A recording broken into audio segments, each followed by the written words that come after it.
Hello mga ka-Gen X, nandito tayo ngayon sa Kitwinan Ranch dito sa Camalig, Albay, sa paanan mismo ng napakagandang Mayon Volcano. Sobrang presko ng hangin, malawak ang damuhan, at perfect talaga ito para sa camping, tent man o car camping. Pwede kang mag-picnic, mag-ihaw, mag-banding kasama ang pamilya o barkada. At syempre, hindi mawawala ang picture-picture with Mayon sa likod. Imagine magkakape ka sa umaga habang kaharap ang ganitong view. Solid nature escape talaga. Tara, samahan nyo kaming i-explore ang Kitwinan Ranch.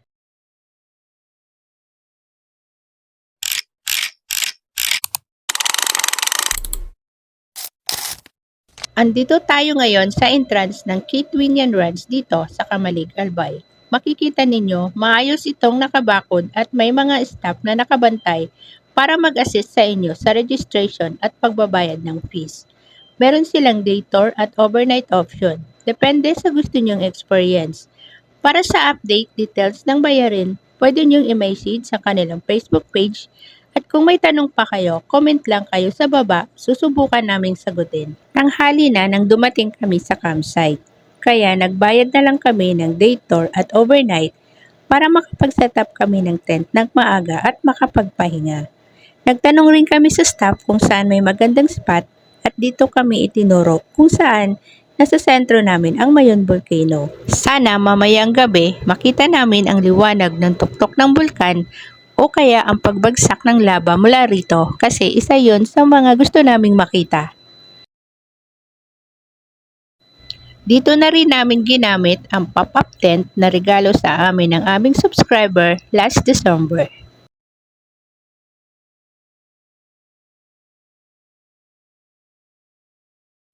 Time check, nasa 1:30 na ng hapon at nagsimula na si Chris na iluto yung binili kong karne ng baboy sa public market kanina ng Kamalig.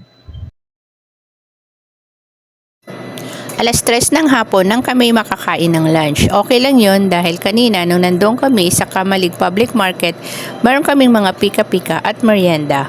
Ang niluto ni Chris ay sinigang na baboy. Perfect combination siya sa malamig at presko ng hangin at napakagandang tanawin ng Mayon.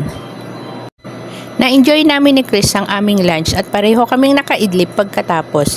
Sino ba naman ang hindi mapapaidlip sa saktong plema ng panahon, banayad at presko ng hangin ay talagang mapapaidlip ka talaga. Ang Kitwinan Ranch ay hindi lang isang campsite, isa rin itong park kung saan pwedeng magbanding o magpicnic ang buong pamilya, barkada o magkakaibigan.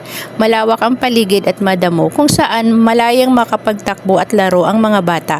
Pwede kayo ritong mag-ATV o kaya mag-horseback riding. Kung wala kayong dalang pagkain, no worries dahil may tindahan dito na nag-aalok ng short orders gaya ng pansit, sisig at mga silog. Mayroong pizza, hot and cold na coffee at marami pang iba. Kung napapansin nyo, bago ang aming tent at upuan, ito ay regalo sa amin ng aming subscriber nung nakaraang Pasko. Kaya maraming salamat po sa inyo. Ang pag-subscribe nyo sa aming channel ay malaking bagay na po, pero malaking salamat din po dito sa regalong ibinigay nyo sa amin. The living begins, this is crazy, rise we roam, finding freedom far from home. Campfire nights under open skies, living dreams we left behind. Crazy, feel the vibe, it's never too late to feel alive. We travel light, but our souls are free. This is our time, this is crazy, from city lights to Sa gabi, ramdam mo na talaga ang natural na aircon kaya sigurado ako na may enjoy nyo talaga ang pagtulog dito. Pasilip na rin sa simple setup ng aming tent at kung meron man kaming na-realize ng ganitong simple setup ay napaka-comfortable lalo na sa aming tema na nag-overnight lang naman.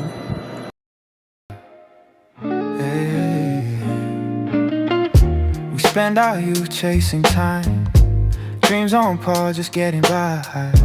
Life move fast, they slipped away. Responsibility show.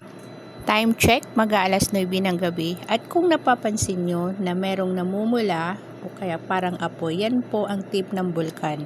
At minsan may banayad na makikita na pagbagsak ng lava.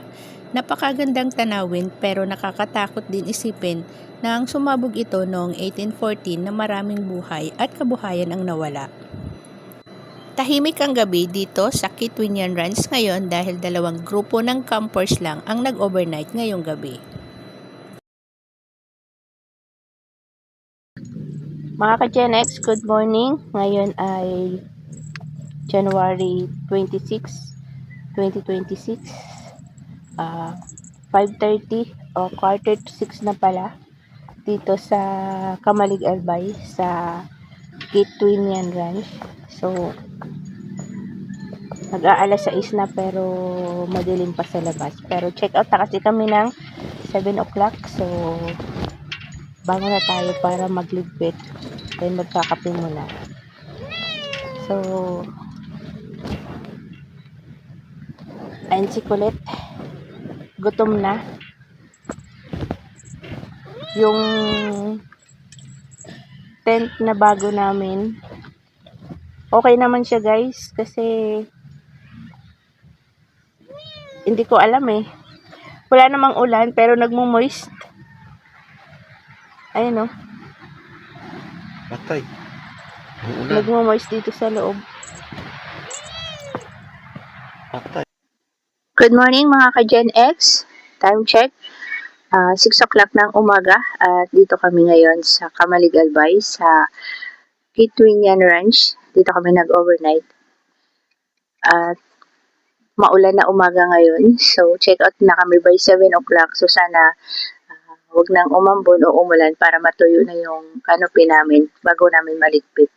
So, antabayan natin ang mga happenings ngayong araw na to dito sa Kamalig Albay at sa adventure namin ngayong araw na ito.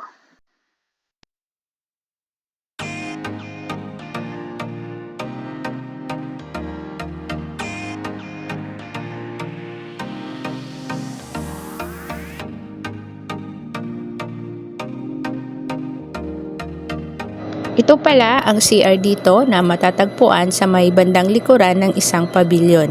Merong isang pambabae at isang panlalaki at malakas naman ang tubig. Ito ay few step away lang din naman mula sa pinagtatayuan ng aming tent.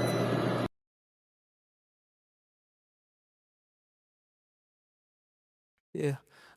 We spent our youth chasing time. Dreams on pause, just getting by. Life moved fast, they slipped away. Responsibility showed us the way. Now the mirror shows silver lines, but the fire's still alive inside. We said, why wait for someday when now is calling our name? Packed our bags with stories untold. Hearts still young, though we're growing bold. Every road feels brand new again.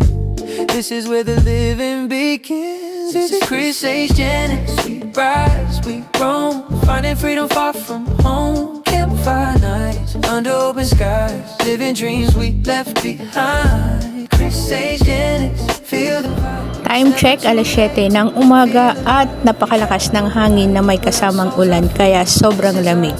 Pero nakapagligpit na rin kami kasi about to move out na rin kami at alas 7 ang aming check out. So guys, maraming salamat sa pagsubaybay nyo sa aming adventure dito sa Albay. Antabayanan nyo pa ang mga susunod pa naming camp venture at travel. Thank you for watching. Like, comment, and subscribe. Steps of victory, yeah. Every mile